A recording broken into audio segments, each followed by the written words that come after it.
friends, and welcome to WSIB Truth Matters with Joe Machado. So today I am doing the third video of the three-part series on getting to know the tribunal. I hope you've had a chance to watch the previous two videos of this series. They're very informative. If you haven't watched them, I recommend that you watch them and then watch this one as well.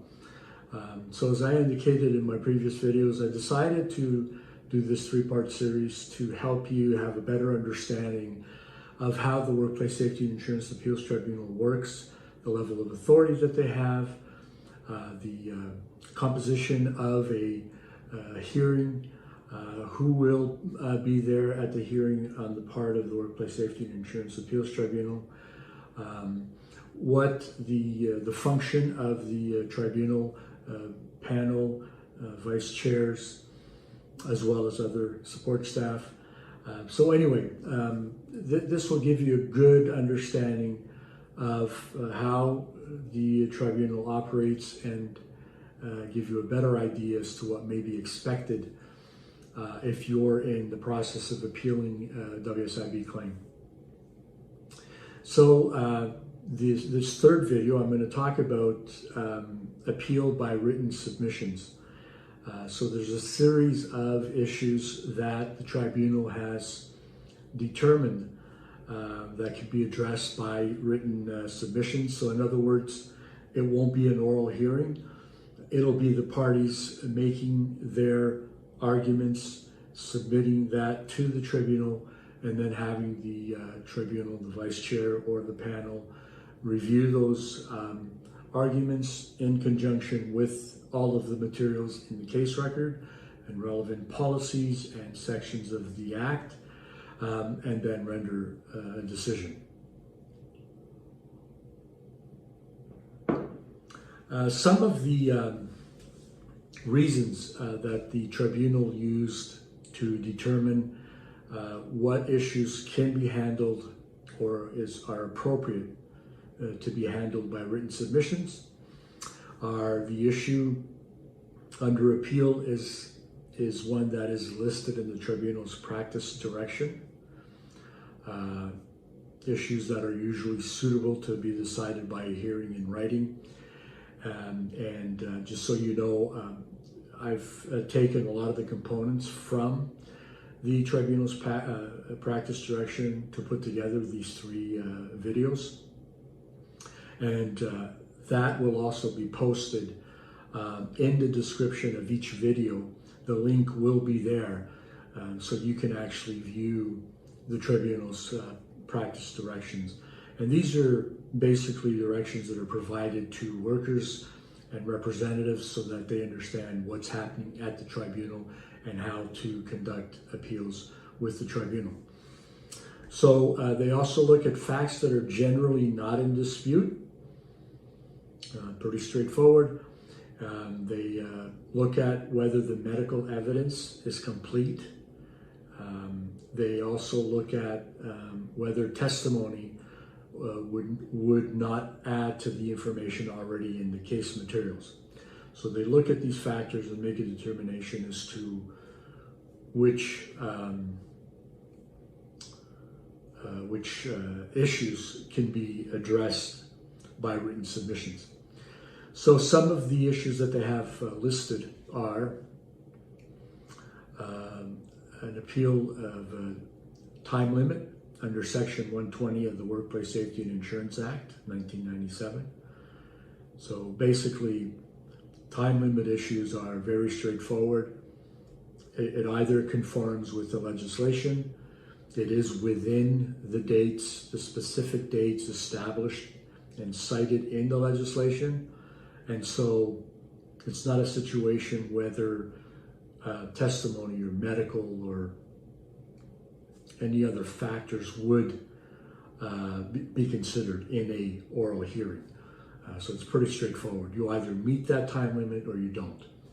Now, you can always request a reconsideration or you can object, as I talked about in my previous video, to having this handled, this particular issue. as an oral hearing, but I don't see that there's going to be any give in that regard. It just doesn't make any sense. Other issue that can be handled by written submissions is loss of earnings or temporary disability under 4 weeks, usually pretty straightforward. All of that information is generally available through the Form 7, Form 6, Form 8, and any inquiries that were made by the WSIB in making that first adjudication decision concerning loss of earnings benefits or temporary disability benefits. And earnings-based is pretty straightforward. It's really something that's done it's a calculation based on numbers or earnings information, which is either provided in the Form 7, information, tax assessment from Revenue Canada, Option C forms, payroll information from your employer. So to make those calculations, it's very predictable. It's not like it would require testimony at a hearing, so it makes sense that it would be done through written submissions. The same with Canada Pension Plan offset for either loss of earnings benefits or future economic loss benefits. Again, those are all based on figures that are provided through the employer, Canada Pension, Revenue Canada, T4 information, that sort of thing. So it makes sense that this would be also something that would be a hearing done through written submissions. Ongoing entitlement to Section 147.4 benefits, that applies to claims before January 1st, 1990. And the way those benefits are calculated, again, it's based on earnings. It's paid as a wage loss supplement. And so if the information demonstrates that there is a wage loss, and also there's very specific policies that are actually part of the Workers' Compensation Act as to what the WSIB can or cannot do when they're reviewing Section 147.4 benefits. So it's very predictable, doesn't require a hearing, an oral hearing. Also, commutations also applies to pre-1990 claims. It's done under two very specific sections of the Workers' Compensation Act, Section 26, subsection 1, and Section 45.4. Very predictable, based on an equation and the Devitt's table, which is used by the WSIB to calculate a commutation. So that's something that can be done through a hearing in writing. Hearing loss claims, where the issue is the level of impairment, that is determined based on medical information, so very predictable, which is appropriate to have it as a hearing by written submissions. Entitlement to health care benefits. Again, they look at whether there's a prescription, it's whether the doctor recommended, and it fits within the WSIB policy in terms of what's covered under healthcare. Then that makes sense that it would be handled by written submissions. The quantum of a non-economic loss award for an organic impairment, also very predictable, based on charts, based on the medical assessment, and the formula for calculating NEL, and quantum of a pension for an organic permanent disability where loss of earnings are involved, or where there is no claim for loss of earnings, rather. So every one of these issues that the Workplace Safety and Insurance Appeals Tribunal has stated are issues that can be handled via written submissions, makes sense.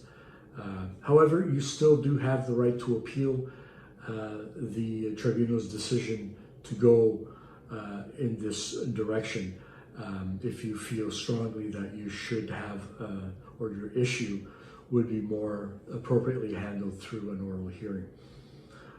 And this, of course, that information was covered in my earlier video. So, friends, I hope that this was informative. This pretty much recaps or concludes the three-part series in this sort of theme of getting to know the tribunal. If you have any questions about any one of the videos, by all means, send me an email at Joe Machado at WSIBsettlements.com, and let me know specifically what your question is, and I will reply to that. I'd like to thank you once again for taking the time to watch my video. For those of you who are subscribers, thank you very much for that, and I appreciate it when you do share my videos. I do have a goal of reaching every injured worker in this province, past and present. As you know, I operated a paralegal firm for over 30 years and have lots of experience with the WSIB that I'm looking to impart to help you succeed with your claims. I also have WSIBsettlements.com, where I've developed a series of tools to help as well. I urge you to visit WSIBsettlements.com, get to know a little bit about what we do, and maybe there's something there that can help you. If you're not subscribed to my channel, I invite you to become a subscriber. It's free. All you have to do is click the subscribe button and make sure you click the notification bell, and you get notified every time I come out with a new video. I've got lots of content for future videos. I think I'm at 83 or 84 now in just under 5 months. And I have experience in pretty much pre-1990 Bill 162, Bill 99 legislation, and have handled with my paralegal firm thousands of issues over the years. So I believe I have information that can be useful to help you. So please continue to share my videos. I really appreciate that, to help me grow this channel. And as always, friends, take care.